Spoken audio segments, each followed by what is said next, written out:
Is that going? You're listening to or watching Strangers in Space, and for the next, I don't know, maybe not an hour, maybe an hour, we are going to be talking about the music of Doctor Who in the 21st century, mostly, so you don't have to. Hi, I'm JR. Hello, I'm Lee. I am Matt. And I'm Simon. Was somebody trying to put me off then? This isn't going to mean anything to the audio listeners, right? Which makes up, the vast majority of the people who'll be experiencing this podcast. Simon and Matt talked about something last time. I think Lee and I should just have a couple of minutes worth on it before we get stuck into the subject, because why not? Because I missed it last week, obviously, because I was too ill. And it was the rumour that David Tennant is coming back as the 14th Doctor. You must have seen this rumour, right, Lee? Because it's been absolutely everywhere. Yeah. Did you listen to Simon and my discussion on the podcast, Lee? To find out what your mates are talking about, get a fresh idea on it. No, I don't listen to you guys. No. You put me right off. Yeah, I need my own opinions. Well, for me, You off what? For me, I was coming down a bit ill. I got in on Saturday after work, and that's when it really kicked in. So I basically missed the rumour pretty much until, I can't remember whether it was Simon or Matt messaged me and said, have you heard about this rumour? Shall we do something about it if you're not going to be around? And I was like, oh, okay, what's the rumour? Oh, that's utter pumpkin, that rumour is. Utter pipkin. And then I listened to them talking about it and I thought, oh, actually, it makes complete sense, that rumour. Absolute complete sense. And that, okay, the BBC don't generally tend to quash rumours, because why would you, right? If somebody has a rumour that Billie Piper's coming back, why would you quash that rumour? Because you don't really care whether Billie Piper's coming. Well, I mean, you care whether she's coming back or not, but you don't really care whether people think she's coming back or not. David Tennant coming back, on the other hand, causes headlines in print newspapers, let alone online news resources. So that's the kind of rumour where somebody somewhere would presumably say, well, hang on, guys, before you get too excited, no, it's not happening. But fandom is whipping itself, and not just fandom, but wider fandom and the general public a bit, whipping themselves into a bit of a frenzy over the idea that Tennant might come back. I think if Russell T Davies is going to be taken over at an anniversary and the previous Doctor is going to have left in the episode before the anniversary, then it makes no sense to introduce new Doctor in an anniversary special, unless you're going to deliberately make that anniversary special about the new Doctor and then sort of try and negotiate the fact that it's an anniversary around that, which is a sort of a complication too far for most people for an anniversary episode or series of episodes, because part of the rumor is that it's going to be maybe 3, maybe on consecutive nights between Thursday the 23rd and Saturday the 25th, perhaps. All of that would be an overcomplication, but Russell T Davies is not the kind of guy to just say, okay, let's do a multi-Doctor story the same as everybody else has. Russell T Davies is the kind of guy who'd do things a bit differently, right? So to have the Doctor sort of regenerate into an old face, as we've seen the precedent for in the Day of the Doctor when we saw the Curator, just for 3 episodes, and then go on to be the actual 14th Doctor, to me makes complete sense. And I've been saying for ages, it makes sense for them to cast a really big star to go in that slot, somebody of the, enormity of Hugh Grant, for example, and then have them play the Doctor for an episode or for 3 episodes, whatever it is, over the anniversary, and then move on with the regular 14th Doctor after. Well, David Tennant, believe it or not, according to YouGov and the surveys that they do, David Tennant's as famous as Hugh Grant now, right? And I guess that's the kind of ubiquity you get when you're on television all the time, as opposed to in films, because films are something you proactively have to engage with, whereas television is something that's right there in your living room all the time. David Tennant's about something like the 3rd most famous television star in the entire country as things stand. And he would come back for Doctor Who for the 60th anniversary, whether he was the main star or, a guest star. So why not have him back as the main star? Makes total sense to me. Anyway, that's my 5 minutes worth. Lee, have you got anything to add? I agree. Sorry. When I heard this again, I was like, I thought, no, this has got to be utter rubbish. Then I thought about well, what's the source? And the more I read about it and the more you guys spoke about it, kind of like in the messaging, and I thought, well, actually, okay, maybe there is an option of David Tennant coming back. But I couldn't see him as the new Doctor per se. So my thoughts went immediately to yours, which is the special, the idea of having specials. And yeah, like you said before, you could bring in anybody to fill in those gaps, and it would be a doctor that isn't really counted as a doctor in a way. So it's a bit of fun. Even Russell T Davies kind of had a precedent in the Christmas Invasion when he had the Doctor sort of regenerate his hand, and because it was within 15 hours, it didn't count. It wouldn't take an awful lot for Russell T Davies to say somewhere in the dialogue, or maybe even just in production notes, that if that can extend to the entire body if it's within 15 hours. So if the 3 specials or the 1 special or whatever it turns out to be takes place within a fictional period of less than 15 hours, he doesn't have to number this Doctor, and the one who becomes the Doctor afterwards can still be the 14th Doctor. Yeah, exactly. And I think, what I'm interested in is how they're going to have him on screen, what sort of personality he's going to have, where he's going to fall back into a David Tennant regeneration of the Doctor, or like the Curator, a kind of not quite Tom Baker version of David Tennant. No, wait, you know what I mean. But yeah. Not quite a David Tennant version of David Tennant playing the Doctor. So it would be interesting. Obviously, if you're going to have specials, you don't want to bring back the David Tennant who's really miserable and kind of a bit dour. You want him to be upbeat again. But also, are you going to have David Tennant's Doctor that's got something that's slightly different to what he had before? Is there going to be more gravitas, and is he going to be a bit slower? Is he going to be more Capaldi-esque? Well, how is this David Tennant going to be? And that's what's really interesting to me. How he becomes David Tennant, or how the Doctor becomes David Tennant, rather, doesn't really matter, because, like you say, Russell T Davies can pull it out of the bag. Whatever he says, we believe him, and that's the power of RTD. Unlike, say, the other 2 showrunners, you can really believe that whatever crazy stuff he puts on screen, you're going to go, oh yeah, no, I believe that, because he's just said that this is this. So he has an extraordinary power of madness all over us, which we will utterly believe. And so yeah, I hope it happens. I hope it works. And I don't want him to be the 14th Doctor. I don't think that would be a great idea, but definitely coming back for a few specials. Yeah, up for it. I think that's key for me, is playing, because we know now that David Tennant wasn't David Tennant playing the Doctor. That his Doctor was a character, because he's played lots of different characters since, and we've seen lots of interviews. So playing a new Doctor with a Scottish accent, with a different personality. And also, I think the numbering doesn't matter anymore. I have to actually physically count through the Doctors to work out where we're up to now. We're just at the new Doctor stage. Once you get past 13, 14, it only really matters. It's a good job you don't work in a bank, isn't it? It only really mattered when you became fixated with 12 as the magic number of 12 and then out. But beyond that, it's just throw them. But people will want to know how to refer to the Doctors. So this will be the anniversary Doctor, and the next Doctor will be the 14th Doctor. And that's how people will refer to them in shorthand on social media or whatever. So it matters to that degree, but yeah, not beyond that. It's one side effect, isn't it, of this idea of the in theory being limitless regenerations now, that the show's format is such that you could just keep bringing back actors to the role in much the same way. Well, yeah. Well, I mean, obviously they did with Tom Baker, and yeah, time is an issue. But Colin Baker ironically, and Sylvester McCoy will both be 80 by the time of the 60th anniversary.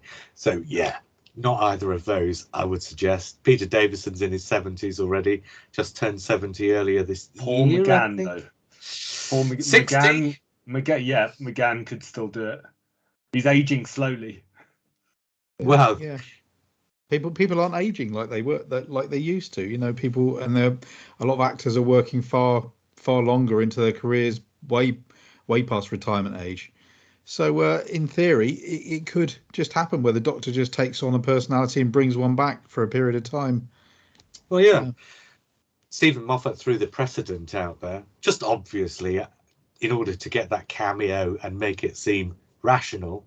But yeah, once the precedent's been thrown out there, it's a toy to play with. And when you're in the sand pit, you look around and you see what toys you've got, right? And we know that. We only have to go back to Romana, trying on different bodies to know how easy it could be. Yeah. And,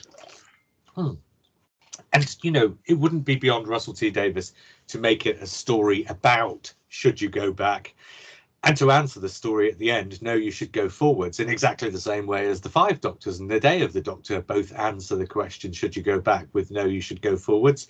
And that's where you launch the next phase of Doctor Who. Anyway, that was supposed to be 5 minutes and it's been 10. So shall we move on? Yeah. Okay, so we're here. There you go. Lee's off. And he can't hear me. He's back. We are here ostensibly to talk about music in Doctor Who in the 21st century. But before we do, it would be rude of us not to mention the TV movie at all. That's John Debney who does the incidental music and the arrangement there. And I don't want to talk about it in any great detail. I think he does a very good job with what he does. I think he's been brought in basically, though, to do a standard of a job. A TV movie in the sort of slightly sci-fi mold. At the time it was on, there was the X-Files, but there wasn't and hadn't been a massive amount of sci-fi for a few years. So there wasn't a sci-fi standard at the time, but I think what they were probably reaching for was probably somewhere between X-Files and Next Generation. And I think that was probably the brief, and that's probably what he hit. I think he did a very good job of it, but I don't think it's terribly remarkable. Have any of the three of you got any particular memories of the music or anything you'd like to bring up? Did he do the theme tune as well? Yes, he did the arrangement of the theme. Yeah. So when we first heard that, or when I first heard that, it was a very exciting and quite an incredible moment, because it wasn't only just Doctor Who coming back on our TV screens, which, the pride was bursting in me, and I was so excited about it. But the music was on a par with Star Trek: The Next Generation, which is what it sounds like a bit. And I thought, oh, here we are. We're finally hitting our stride now. Doctor Who's going to come back, and it's going to be like this. It's got an orchestra, and it's been scored. It's massive, but when I listen to it now, it sounds really weak. Yeah. And I think the problem is the drums. When the drums kick in, I think, oh, that kind of spoils it. But there's the best part of that particular theme is the strange run, the discordant notes on the piano, which is beautiful. And there's some really nice arrangements in the incidental music as well. Actually, if you go back and listen to it in isolation, it's not just thrown together. It's like a TV movie, but with bells on it.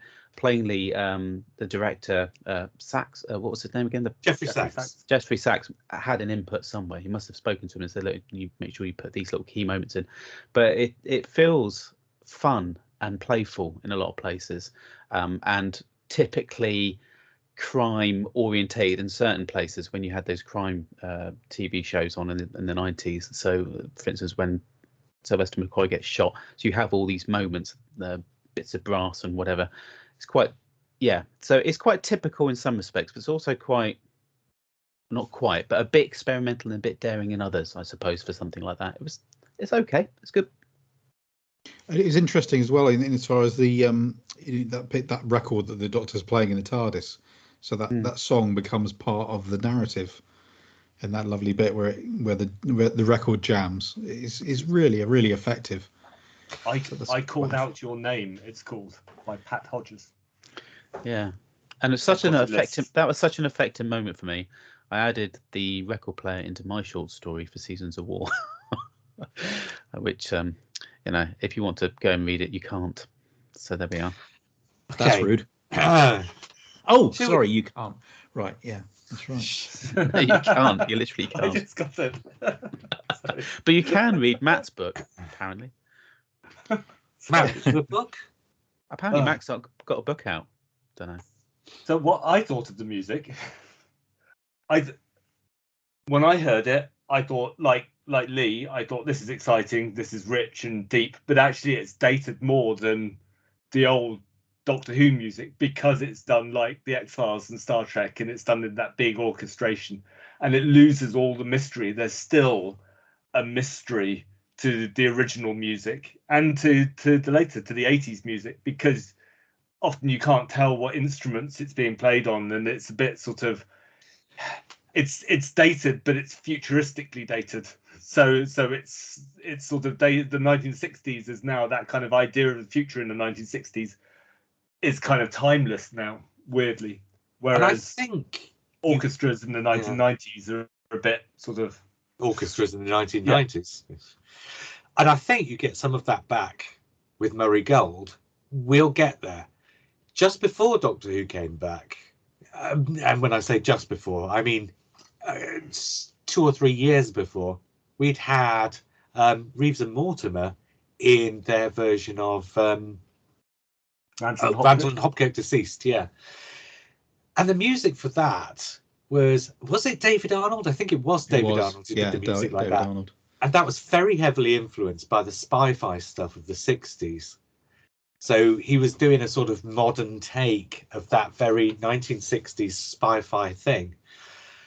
And when he was doing that, and when they were making that program, I was thinking at the time, well, this program is an excellent template for how you could do Doctor Who.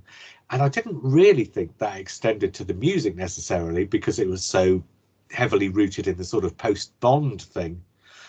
But then when it came back, Doctor Who came back, the very first thing I noted about the music was, oh, Murray Gold's doing the David Arnold Spy-Fi thing from Reeves and Mortimer, because the very first thing we heard was almost exactly what David Arnold had been doing in Reeves and Mortimer. And suddenly that made complete sense to me. I know Simon hates that first bit of music that we hear at the start of the episode Rose, but I think the thing that happens across Rose is he sort of deliberately puts in this sort of fairly lo-fi, fairly sort of old-fashioned in a timeless sense, sort of upbeat poppy thing at the start, so that he can pull the rug several times during the course of the rest of the episode and beyond, so that you never are quite sure where the music's going to go. And I think we forget this about Murray Gold. I think after 10 years or 12 years or whatever it was in the end of Murray Gold, people kind of, after a few years, people got used to what he was doing, and they started to not just take him for granted, but kind of resent the repeated melodies. I think that's ameliorated for normal people by the fact that those repeated melodies only happen once a week and for 13 hours of the year, whereas for us who watch each episode back 5 times before we watch the next one, they might get on your nerves a bit, but we're not watching it like a normal person would. But I think what we forget as well is that across the course of that first series, Murray Gold arrived with a crazy amount of invention, and the music was quite unpredictable at first. I remember the first time I really noticed quite how unpredictable the music would be was in The End of the World. And right at the start of that episode, you get this very short special effects shot, maybe 6 or 7 seconds, something like that, of 2 little space pods coming in to land on the space shuttle. And as they do, they suddenly speed up and sort of bump across the screen before they go down to land.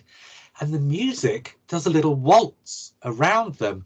And I was like, oh, so even if you're not Johann Strauss III or whatever, you can still score space shuttles coming in to land to a waltz and do it in a humorous way.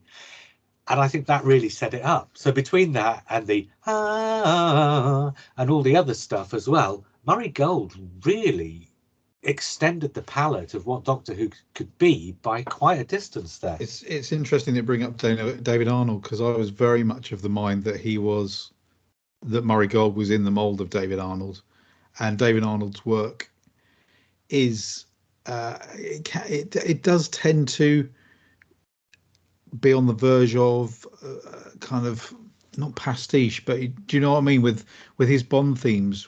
At some stage we'll talk about Bond themes, but it does feel like they are before this trying to fit into that shape without any of the sexiness. But anyway, I'm not going to go in there. But Murray Gold has proved over time, and we'll talk about this, it's proved to be a musical chameleon, and that is what makes him so fascinating. And I just, as time went on, his music seemed more and more rich, so even though, yes, I had issues with that initial bit of music, I mean, yeah, it's just me being sensitive about a bit of programming, because that's essentially what it is. It's the drum programming and what have you, and it sounds a little bit out of the box and a little bit I don't know what the word is, but that, you know, that's just a one-off. I think in general, he, as you say, JR, he just seemed to apply what was necessary at the particular point, as well as, you know, making further steps as and when we hit different eras of the show. So yeah, I think it's an interesting guy to talk about, and I think it's worth us almost having an episode dedicated to his work in some respects, because I think there's that much substance to it. That's kind of what we're doing here, Simon. It's sort of. Or you were talking Yeah, but about I'm just Arnold. saying that it's almost worth an episode in itself, rather than, you know, talking about other composers like we did last episode. The other thing about David Arnold, Yeah. is his Bond themes. They have repeated motifs, but he constantly feels like he's just on the edge of going into the actual sort of Bond theme, and he always kind of defers, and it kind of creeps. And Murray Gold does that, particularly in the Matt Smith period. I think that you're constantly on the edge of going into the dumbity-dums, and it never quite gets there, which is fine. But apart from that, all Murray Gold sounds the same to me. Lead? Matt, you're deaf. I know, I like the Matt Smith theme. The dum dum dum dum dum dum dum. The one that's in 7th time. The 11th hour one. That was the first time I heard Doctor Who theme music in the new era that I thought, oh, that's quite exciting. Yeah, that particular piece of music is so powerful that it can almost replace the main theme. It got to the point in the series where when that came on, that your spine was like chilling, and you were thinking, wow, something's going to happen now. I'm really into this. I think Murray Gold, we were spoiled. We've been spoiled as Doctor Who fans. I don't know, and you might be able to find something, but I don't know any other series on the planet that has had so much love being thrown into it from a composer, and experimentation, and originality, and you know, the whole.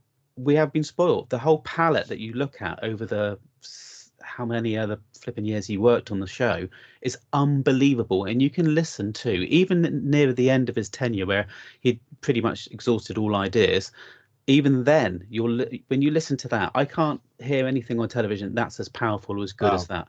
There are 8 soundtrack albums of Doctor Who exclusively by Murray Gold, and one of them, and this is the last one that was released for Series 9, and this is after he's been doing it for a decade, one of them features an entire disc devoted to just one episode, because he's still got enough invention in him that you could get an entire disc's worth of listenable CD music out of just a single episode of this program that he's been doing for a decade.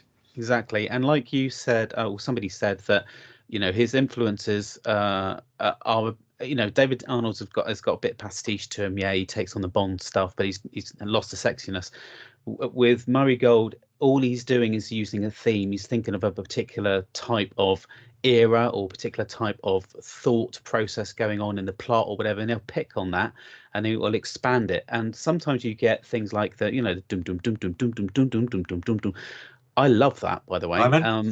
Yeah, I love it. I absolutely love it. And I love it because it completely caught me off guard. I was like, what? I wasn't expecting this. It's got humor. It's a bit of fun. It's the spy-fi thing, which is fine. You know, they're running through London and all that. You needed something quite bizarre and bonkers at the beginning to set you up for the rest of Doctor Who of that era. It has to be nuts, which it is.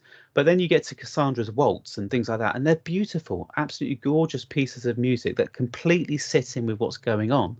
Now, I think that when Murray Gold became a wee bit annoying for me was towards the end, some of the Christmas specials, where he was so sure-footed in his compositions that he could literally tell you how to think. It was a bit of a bear in the big blue house moment for me, where, you know, everything you do is, you know, Disney does it as well, where it tells you how to feel. Do-do-do, do-do, da-da-da-da-da, you know, all those comedy blips, and it was getting a bit too loud as well. So the dialogue was sinking away, and that's not his fault. But you listen to it all in isolation, it's all incredible composition. It's amazing. I don't know. He's up there with John Williams with me, to be honest. Well, I was going to come to the sort of influences and where he takes things from. We'll come back to that in a second, because the point you've just brought up about music that tells you how to think or how to feel, most people, I think, would phrase it. Yeah, feel. I don't think that's an issue, because, you know, some people say, oh, music should be in the background, and if you notice it, it's not doing its job. No, not necessarily. Sometimes music should be in the background, and if you notice it, it's not doing its job. And sometimes music should very much be in the foreground, and if you notice it, that's when it's doing its job the best, because it's making music is a part of the package. The picture is another part of the package. The sound effects are another part of the package. The dialogue and the actors, they're all parts of the package, and they should all work in sympathy with one another. And music at times has a place to be right at the forefront of that package. So yeah, it's absolutely right that there are moments when that should be the case. And on the sort of John Williams front, how many times do we watch the Star Wars movies and those themes are repeated too? That's another reason why Murray Gold repeats his themes throughout Doctor Who, because yeah, he's kind of copying John Williams and the John Williams style, and the John Williams style is to have particular themes that you come back to time and time again, because the audience knows them, recognizes them, understands what they relate to, and they're a shortcut to the audience following the story. Can I just clarify one thing? Sorry. No, you're right about feeling. Something like Doomsday is at the forefront of that scene. You know, you've got them talking, but you can hear them. It's thumping in the background like a heartbeat. It's not so big that you're going, can you stop playing that music? I just want to enjoy this scene. It is pulling you along with the feeling. It's utterly married with the visuals. I'm talking about the more comedic moments that came out a bit later on that were quite loud, running around the TARDIS, things exploding, and the music's up there, and you can't really hear what the dialogue is saying. And honestly, you don't need it to be that Charlie Chaplin-esque in its way. It's almost too much. But I think you're overstating it though, because small grumble. Yeah. Anyway, Matt. The other thing John Williams does is play music all the way through the bloody films without stopping, which is an old-fashioned thing, which is the kind of 1930s thing. And Murray Gold does it. I very rarely notice Murray Gold's music. It goes completely underneath. The times I do notice it are usually to think, well, there's been a lot of this. Maybe we could have no Murray Gold music in this bit. Or when they sneak in a pop tune, which I quite like, which is obviously Russell T Davies, what Russell T Davies was listening to whilst writing, and what they've been able to get the rights to. Although I did notice that Kylie Minogue didn't sing. No, obviously her contract was very, very much for acting and not singing. But I think Kylie Minogue was expensive enough. Yeah, but Catherine Jenkins, if you'd have had Catherine Jenkins and Foxes and Neil Hannon coming in to do bits. I mean, these are all the bits that stand out to me. Murray Gold just, either is in the background or he's just going on a bit now. I'm afraid. Although I respect him as a composer. If I listen to it in isolation, I think, look at the amount of work in this. Look at how well this works. And some of his music, I do think, this adds pace to it. I can see this adding pace to it. Well, of course. But it just doesn't work for me all the time across a television drama. It feels like a cartoon rather than a way of scoring a cartoon rather than an actual BBC drama. But it taps into the 1930s adventure stuff, and that's the thing with Doctor Who. That's fine. Well, that was the big idea, is that Star Wars was sort of more sort of 1940s, I guess, than 20s, 30s, 40s. Yeah, that's what Star Wars was sort of aping, and that's what he's aping Murray Gold in the Doctor Who. You are aware, Matt, that of course Murray Gold has done the music for It's a Sin and Years, and A Very English Engagement, A Very English Scandal, and all this kind of stuff. He does all the Russell T Davies stuff, and I would be shocked if he wasn't back to do the next Russell T Davies era of Doctor Who, because if people are saying, oh, will Russell T Davies bring the same composer back? Do they not realise that Russell T Davies hasn't worked with another composer for the last 30 years? Of course he'll bring the same composer back. Yeah. Simon, any more to throw in about Murray Gold? This use of the character motifs, I think, is really potent. It was only this week I was watching an episode of the Book of Boba Fett, and last week, and there's a moment where they were essentially foreshadowing the return of a particular character, and all they had to do was play a little bit of their theme, and you immediately knew who was coming back. And some of those are just amazing. And ironically, one of my favourite is Martha's theme.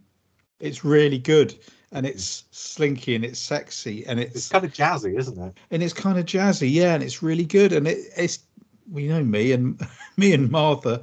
It's the music is a promise that isn't fulfilled in the actual character. So it's an ironic one, that, but I just think Clara's theme's gorgeous as well.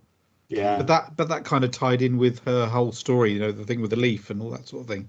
So it's almost like Murray Gold's music is another character, or maybe another layer underneath things that's slightly above the normal score, and slightly above because it's doing a job alongside the script and the performances of the actors to give you a sense of the character.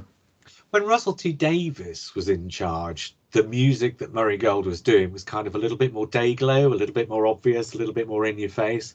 I think when Stephen Moffat took over, it didn't lose any of its obviousness, but it became a little bit more complex. Yeah. So, yeah. For example, one of during the sort of Peter Capaldi years, there are lots of bits where there are sort of slightly strange, slightly dissonant things going on in the background with strings and cellos and things like that. But that's mirrored right back in the Satan pit with the stuff that's happening while David Tennant is going down into the sort of bosom of the beast.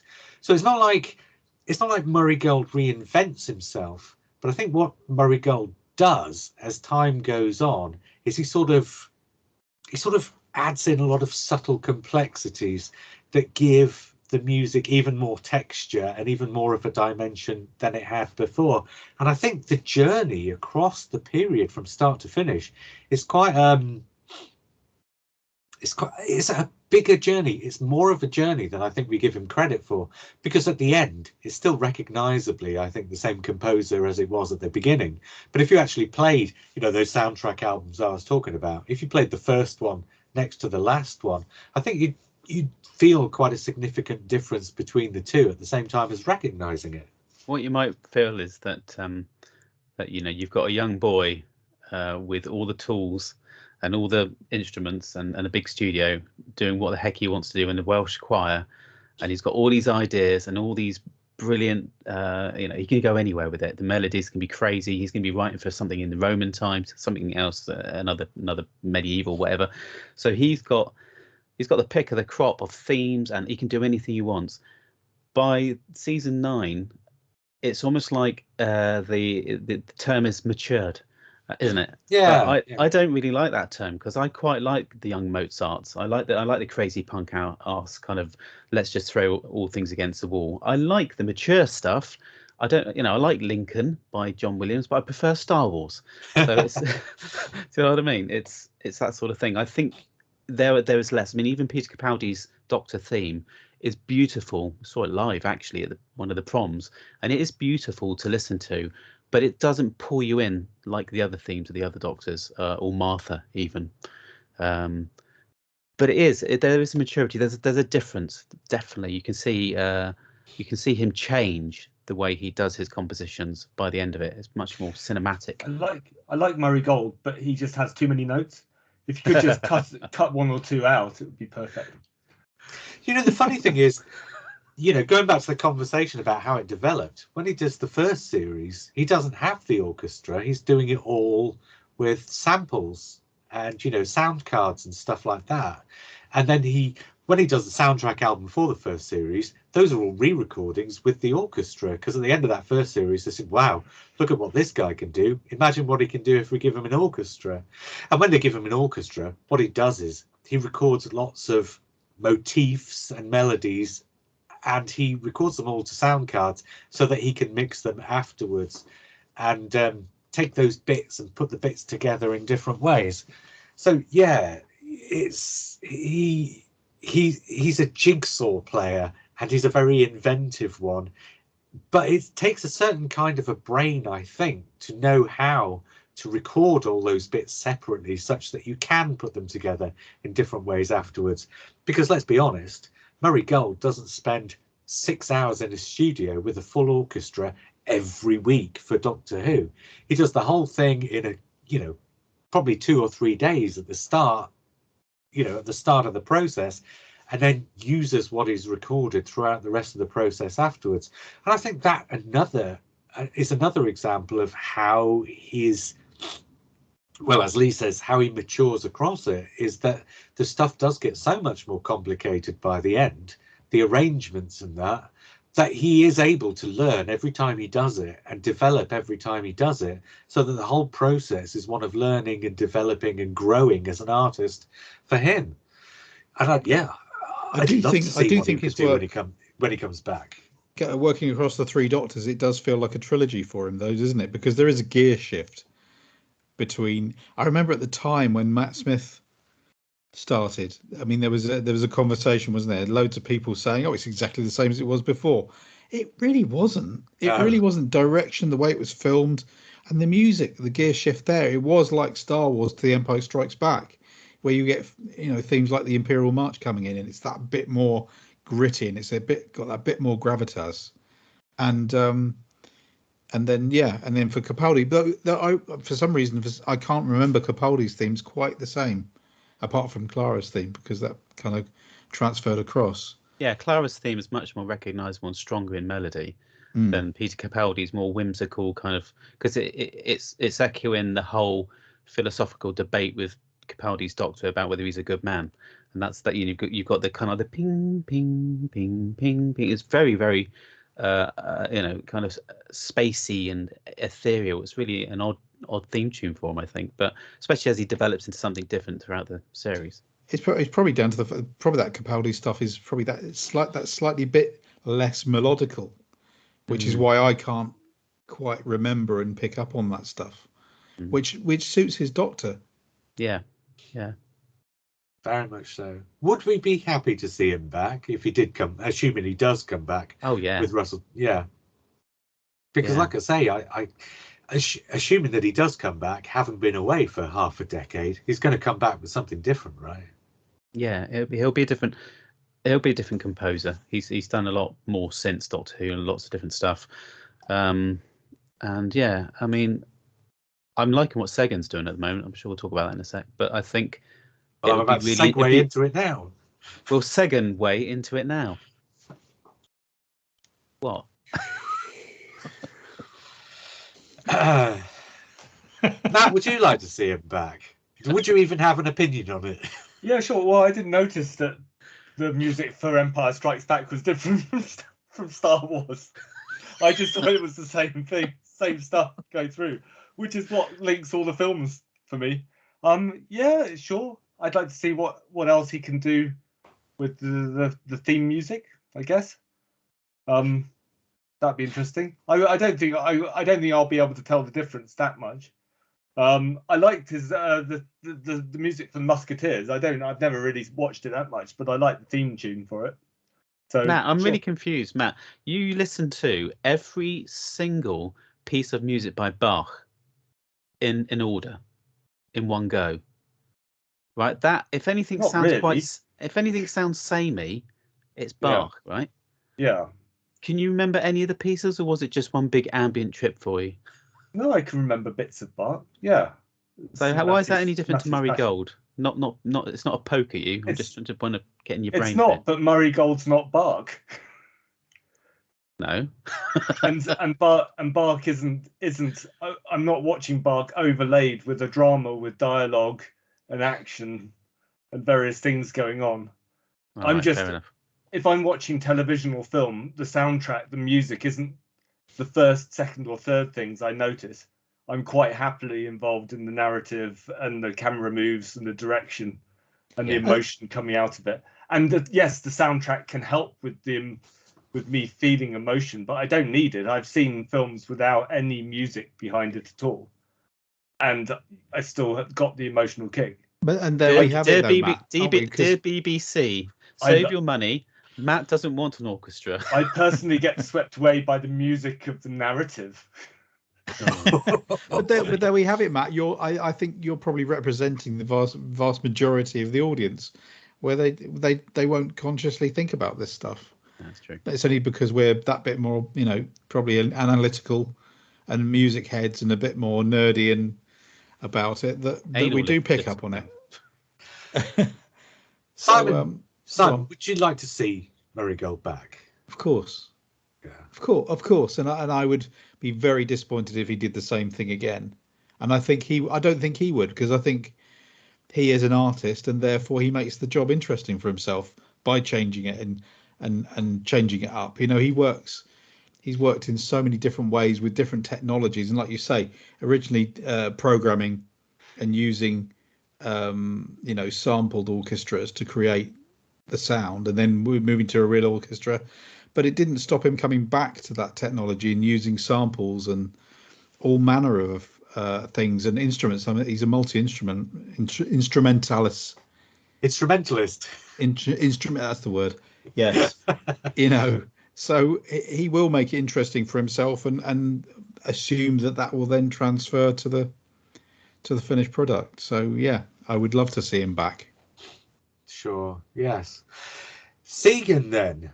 So this was a kind of a shock to the system, I think. I mean, we knew that Murray Gold was going to come to an end sooner or later, I suppose. But I don't think it was something that we'd really thought about. I don't think it was something that I'd really thought about what would come after him. And when Segan Akinola was announced, you could go to, I don't know, your music page on, what's the Mixcloud or somewhere, where you could listen to a few of his pieces. And I did, and it was very rhythmical. And I thought, well, that's fine, as long as it's not just about the rhythms when you come to the program, because there has to be more texture than that. But in that first series, I was disappointed with what Segan Akinola did. I wasn't disappointed with him as a composer, and I wasn't disappointed with his music, because I think his music's nice. But I don't think his music fitted the program in that first series, and I think those cues that he used then were kind of acting as a weight around the program, kind of slowing it down, dragging it backwards a bit. I think each year that he's done it, he's progressively got more into, he's immersed himself more in the job, such that he seems to suit it more and be more appropriate for it. So for me, that first year of Segan Akinola is probably a nice album that you could listen to, maybe not at the front of your consciousness, but maybe a background album while you're doing a bit of writing or a bit of painting or something. It might be the kind of thing that would be nice to listen to then.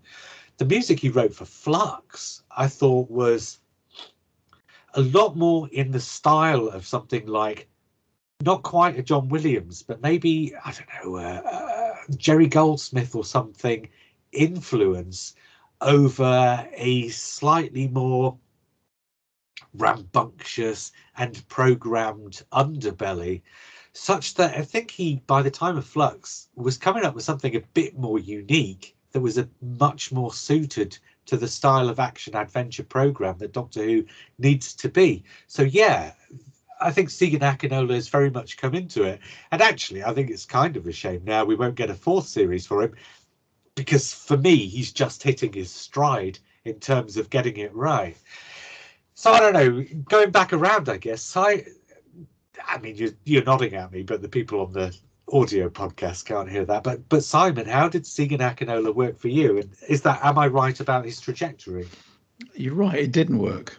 For me, it didn't work. But I'm consciously aware that because we'd had Murray Gold for such a period of time, that, it was a shock.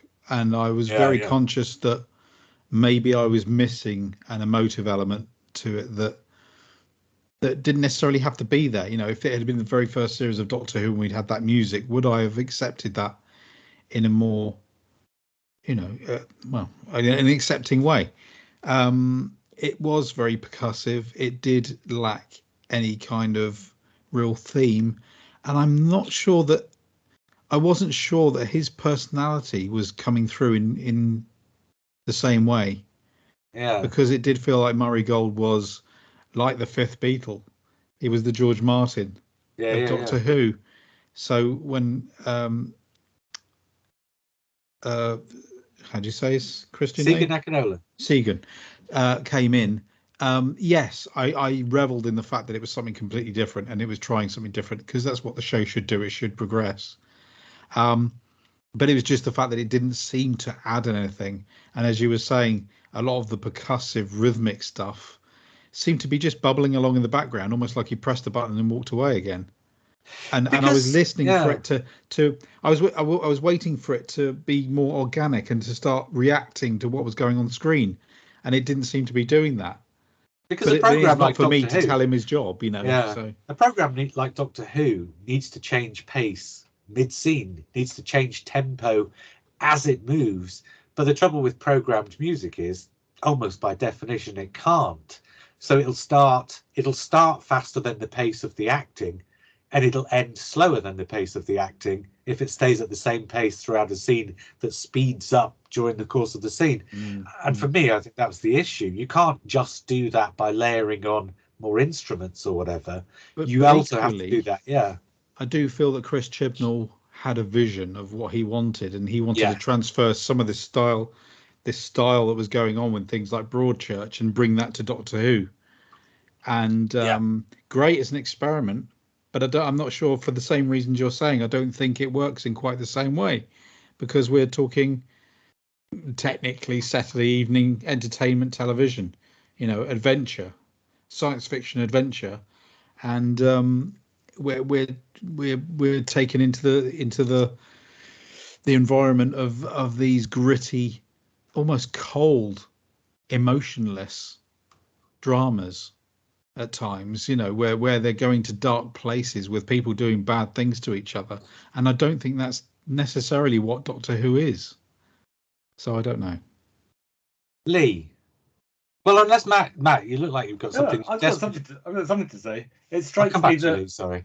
it strikes me that actually what Chibnall's done, as well as going for something new and for going for a rising star, whether he suits Doctor Who or not, is also going deeper into the tradition of Doctor Who. So Segan Akinola seems to be trying to emulate the incidental music and sounds from the start of Doctor Who, from things like the Daleks, where it was sort of ambient and behind the scenes, whereas Murray Gold's more of a Dudley Simpson kind of music and orchestrated music.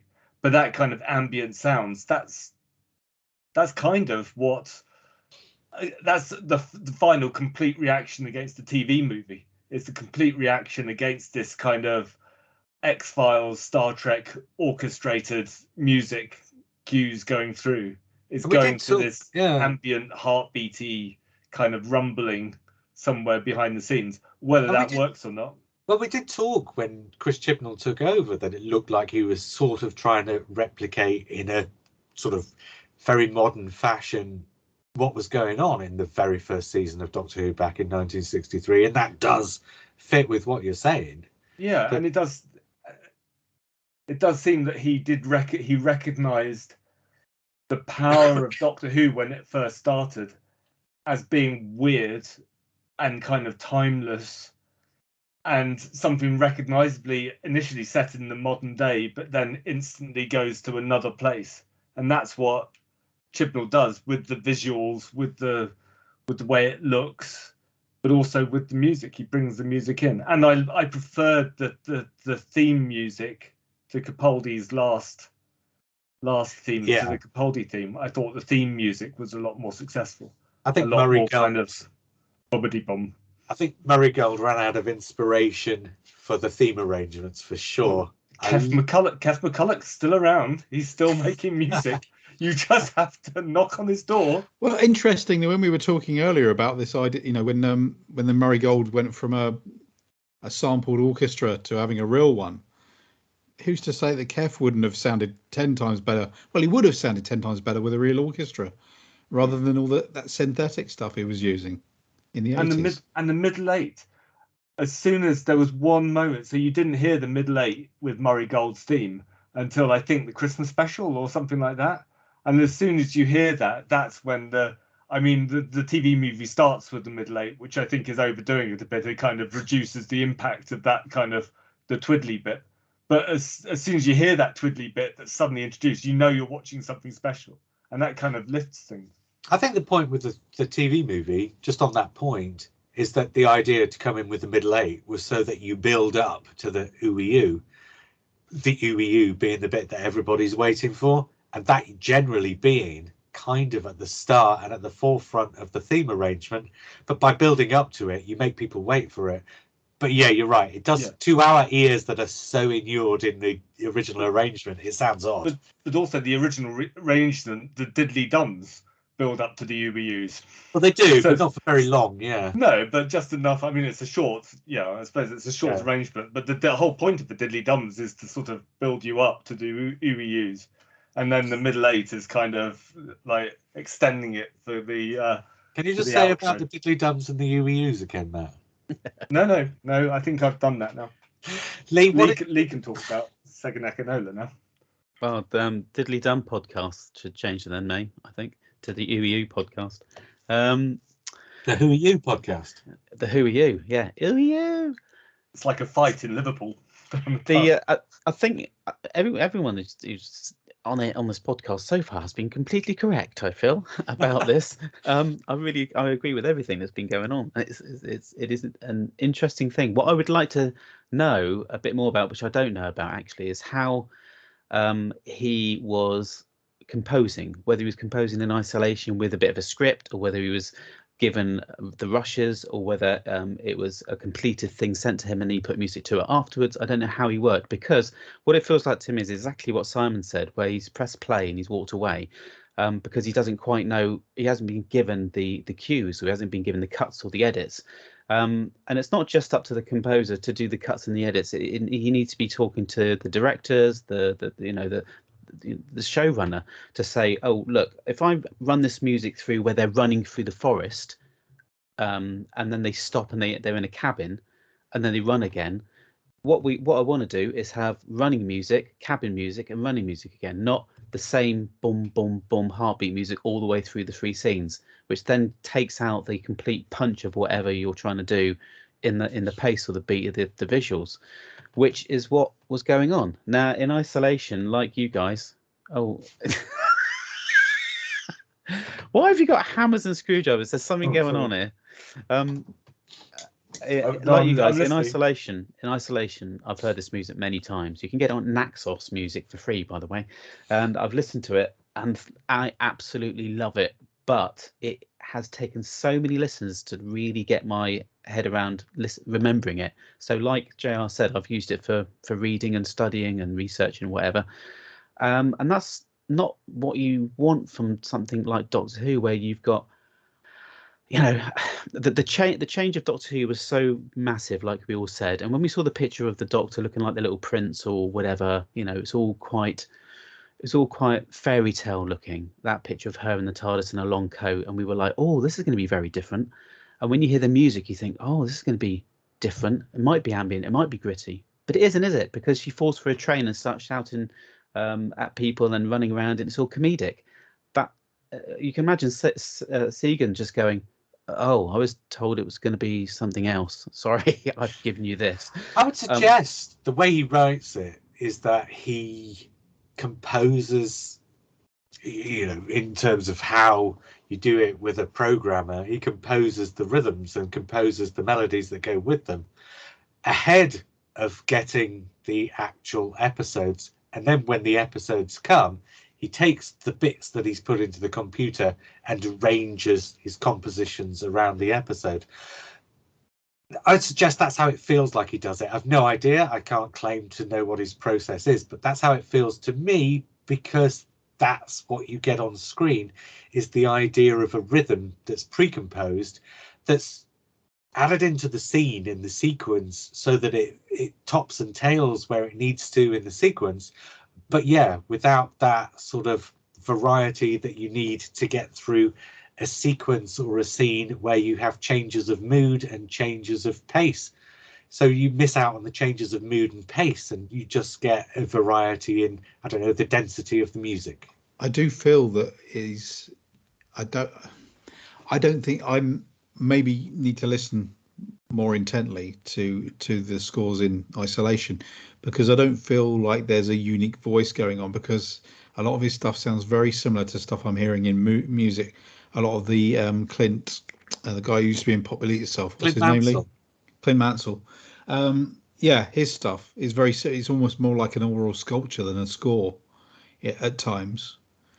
But And you get it in a lot of TV dramas, but Doctor Who's not really a TV drama. It's a drama comedy adventure. And if you take the music from a drama and put it into a drama comedy adventure, you're missing on the comedy and the adventure.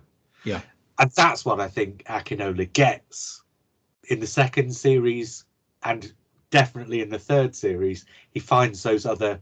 So it's like in the first series, he's got one of the 3 dimensions that he needs. And in the second series, he adds another. And then in the third series, he's got all the 3 dimensions that he needs. It's kind of like the reverse of the Murray Gold syndrome that I was saying earlier, that he started out as a mature, interesting, oh, this is quite a grown-up score here I'm going to do for everybody. Very ambient. And now he's gone into, well, I can just score this however I want to, surely. And yeah, I mean, Flux has is fun great. with it, maybe. Flux is really good. All of Flux is brilliant, actually. Right, I've already asked, I guess, the question of what would we want for when the next showrunner comes in, because, you know, we're all expecting, I think, Murray Gold, and we've certainly all said, I think, that we'd like to see Murray Gold.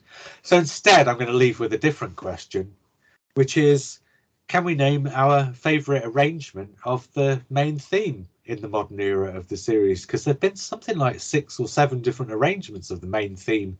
I think I've sprung this on you, and Matt's looking alarmed.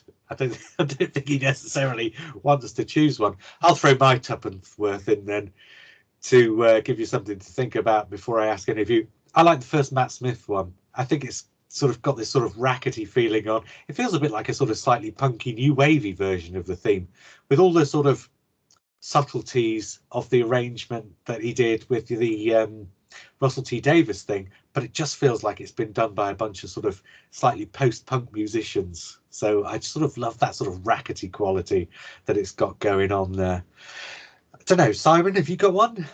I'm going to be really boring and agree with you completely. Okay. And it's got a little bit more electronic pulse to it as well, which is nice, which feeds back through to the original themes. Yeah. Fair enough.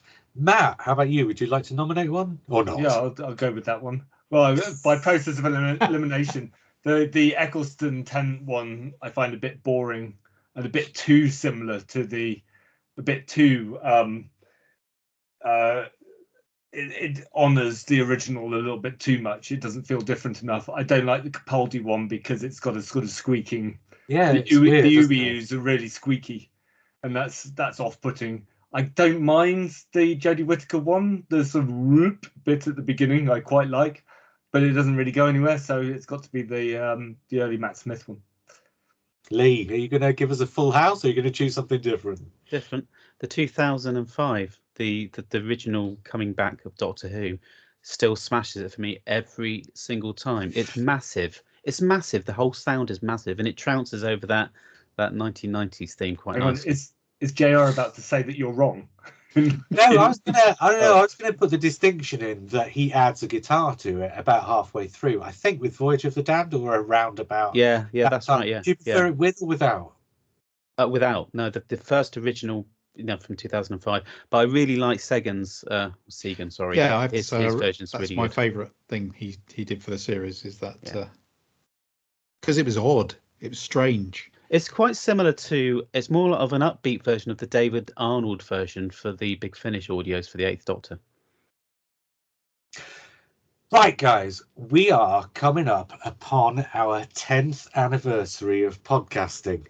I mean, not the 4 of us in sort of as a group, but this podcast in one form or another started 10 years ago at the beginning of April. And in order to get there, we're going to race through the last 4 season polls that we need to do in order to have completed the entire series. So we're going to do those, all things being equal. And, January didn't quite go to plan, so can't quite say that all things are necessarily going to be equal. But we are planning. I'm planning for us to do those across the next 4 Saturdays. after this recording, we'll be recording on video again, probably for those, with the podcasts on audio coming out at some point during the week after. So our next 4 episodes will probably be season polls. Those will be happening on our Facebook page at Facebook//Strangers in Space. If you want to find us and you haven't already, and any of those are still ongoing, they are season 14, season 23, The Trial of a Time Lord, series 3 with Martha, I think, is the one that we haven't done from Russell T Davies, and the only Stephen Moffat one we've not done yet is series 9. So those are going to be the 4 that are going to be taking place, not in that order, through February, and then after that we'll be into our 10th anniversary, and our, as people have noticed, it already started to do, our feed is going to shake up a bit, but in a way I think that just keeps us as a podcast moving forwards without sort of treading water too much, I hope. Lee's shaved his head, for example, in the first act of the shake up.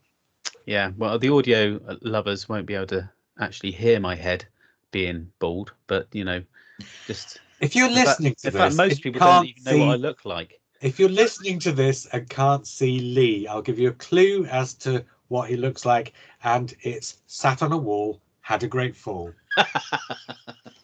In fairness, Lee looks a bit like he looked before. It's not a huge difference for somebody to shave their head. Lee was anyway. What you're trying to say is I'm the fat Jason Statham. That's fine. No, I was saying you were already naturally shaving your head. Nature was an age was happening. Where's the stop button on this? And on that note, stop button. I can't be stopped. On that note, I was JR. I was Lee. I was Matt. And I was Simon. And we will speak again soon. If I can